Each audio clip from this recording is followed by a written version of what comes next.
ഹിജാബ് വിവാദം ഉണ്ടായ Palluruthy saint Rita's public സ്കൂളിൽ മാത്രമല്ല, സംസ്ഥാനത്തെ എല്ലാ വിദ്യാഭ്യാസ സ്ഥാപനങ്ങളിലെ വിദ്യാർത്ഥികൾക്കും അവർ വിശ്വസിക്കുന്ന മതപരമായ അടയാളങ്ങൾ അണിയാൻ അവകാശമുണ്ട്.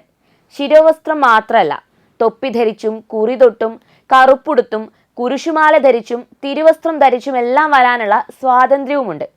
അത് ഭരണഘടന നൽകുന്ന അവകാശം കൂടിയാണ്. ഇത് പാലിക്കാൻ പറ്റില്ലെന്ന് പറയുന്നത് ഏത് മാനേജ്മെന്റുകളാണെങ്കിലും അതെന്തായാലും അംഗീകരിച്ചു കൊടുക്കാൻ കഴിയുന്ന കാര്യമല്ല. സ്കൂളുകളിൽ സ്വന്തം നിലപാട് അടിച്ചേൽപ്പിക്കുന്നവരെ കോളേജുകളിൽ ഇങ്ങനെയൊരു നിയമം കൊണ്ടുവരാത്തത് പക്വതയുള്ള സമൂഹമാണ് കോളേജുകളിൽ പഠിക്കുന്നത് എന്നതുകൊണ്ട് മാത്രമാണെന്ന് തോന്നുന്നില്ല. കോളേജുകളിൽ പള്ളുരുത്തി മോഡൽ നടപ്പിലാക്കിയാൽ തിരുവസ്ത്രവും ശിരോവസ്ത്രവും ധരിച്ച് ക്രൈസ്തവ വിഭാഗത്തിലുള്ളവർക്കും ക്യാമ്പസിലെത്താൻ കഴിയില്ലല്ലോ.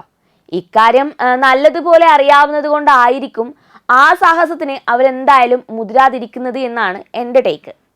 ഇപ്പോഴത്തെ അനാവശ്യ വിവാദങ്ങൾ സമൂഹത്തിൽ വർഗീയതയുടെ വിത്ത് പാകാനാണ് ഇടവരുത്തുക. അതുകൊണ്ട് തന്നെ സർക്കാർ കർശന നടപടി മുഖം നോക്കാതെ സ്വീകരിക്കുക തന്നെ വേണം. തങ്ങളുടെ സ്കൂളിൽ CBSE സിലബസ് ആയതിനാൽ സംസ്ഥാന സർക്കാരിന് ഇടപെടാൻ കഴിയില്ലെന്ന സ്കൂൾ മാനേജ്മെന്റിന്റെ വാദമൊന്നും ഒരിക്കലും നിലനിൽക്കാൻ പോകുന്നില്ല. അവർക്ക് നിയമത്തെക്കുറിച്ച് ബോധമുണ്ടെങ്കിൽ ഇങ്ങനെ ഒരു നിലപാട് പരസ്യമായി പറയില്ലായിരുന്നു. സമൂഹത്തിൽ കുഴപ്പമുണ്ടാക്കുന്ന വിത്തിന്റെ ഉറവിടം ഏത് സ്ഥലത്ത് നിന്ന് വന്നാലും സംസ്ഥാന സർക്കാരിന് ഇടപെടാനും നടപടി സ്വീകരിക്കാനും എല്ലാ അധികാരവുമുണ്ട്. അതിന് ആരുടെയും അനുമതി പത്രം ആവശ്യമില്ലെന്നത് ഇനിയെങ്കിലും മനസ്സിലാക്കുന്നത് നല്ലതായിരിക്കും.